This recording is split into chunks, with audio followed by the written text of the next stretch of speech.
Hello, anatomy students. This is Cynthia Lingo, and it's time to speak my lingo and learn some anatomy and our respiratory system. You can see the diagram I have drawn on the board. I have our trachea, rings of cartilage, coming into our lungs that are full of sacs called the alveoli. That's where that simple squamous epithelium is going to allow diffusion of gases back and forth across the lung membranes. I have our circulatory system in red. These would be arterial flow to capillaries, to venules, to veins, back to the heart. And down at the bottom, I do have some tissues of the body. The tissues of the body want the oxygen. They need to get rid of the carbon dioxide, which is a waste product. And we're going to do that in our scenario today. These cells at the bottom, they look like long skeletal muscle cells. And you can see they have some characters in them as well. It is multinucleated. And I have this purple character that you can be thinking about as you're watching the diagram. So when we inhale and we bring oxygen into our lungs, the concentration is going to be high. Gas concentrations are measured in pressures because we're talking about a gas. So we call it the partial pressure.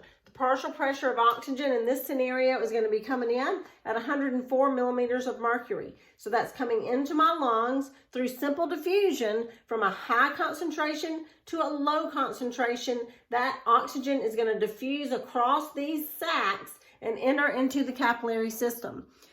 Partial pressures is how we measure gas, kind of like concentration. So your gases are always going to move from a high partial pressure to a low partial pressure. Now you notice I'm going to start at 104 and it's going to go across the lungs into the capillary system where now my blood is going to be carrying oxygen that has a partial pressure of 95. Who's going to carry that oxygen for us? When we know the red blood cells are super important, and inside the red blood cells we have a molecule called hemoglobin, and there is my hemoglobin. I'm going to illustrate it as a boat, and because hemoglobin has 4 seats on the boat, and those seats are for passengers called oxygen. Hemoglobin is a quaternary structured protein. It has 4 binding sites for oxygen. So when that boat comes by, this oxygen that you inhaled is going to jump on the boat. And I said there were 4 seats. So every hemoglobin molecule is going to carry 4 oxygen molecules. When hemoglobin picks up the oxygen, then we change its name and we call it oxyhemoglobin. So here comes the oxyhemoglobin. It is traveling through your arteries. It is going to different locations in the body that are oxygen depleted and they need more oxygen.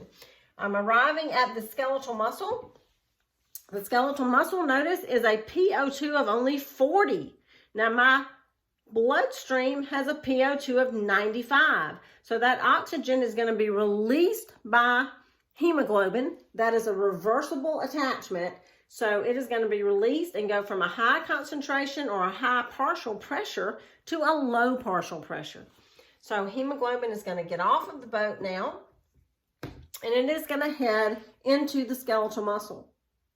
Inside the skeletal muscle, I do have this purple organelle. I hope you recognize those membranous folds, the cristae, which is part of the mitochondria. So remember, the mitochondria is the site for cellular respiration. Cellular respiration takes in oxygen, converts it to ATP or energy, and makes carbon dioxide. So these cells down here are full of carbon dioxide. They were depleted of oxygen. Now they have oxygen. So now carbon dioxide needs to leave the tissues. Hemoglobin is coming on by. Now hemoglobin will also carry carbon dioxide.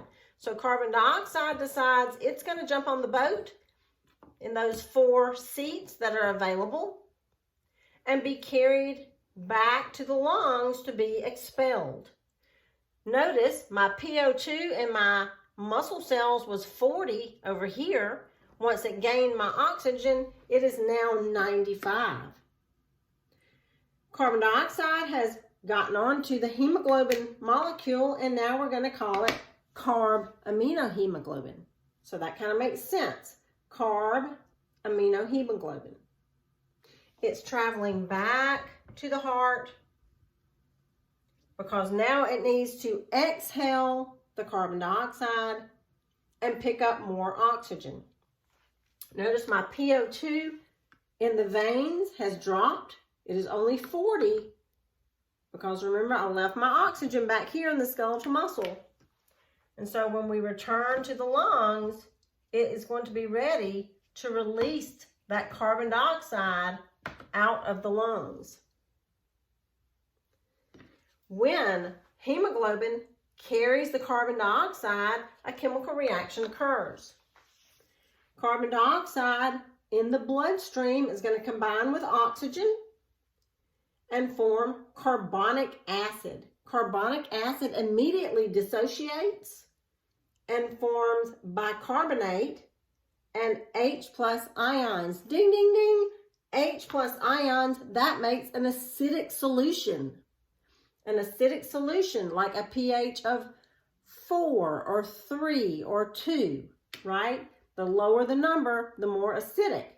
Well, remember, while all of this is going on, there's one master organ in the body that is always monitoring everything, monitoring the chemicals inside of your blood, monitoring the temperature inside of your blood. And who is that? But it's going to be the brain. So the medulla oblongata is monitoring that acidic level. It's monitoring the temperature if you have been exercising. And if the acidic level becomes more acidic due to the carbon dioxide, the medulla oblongata in the pons is going to say, I need to get rid of that carbon dioxide. So who is it going to trigger? It's going to trigger the diaphragm, right? The diaphragm sits underneath the lungs, and it is going to tell that muscle to contract even faster. Why? To get rid of that carbon dioxide and to bring more oxygen in. That is a summary of gas exchange, gas transport through the respiratory system.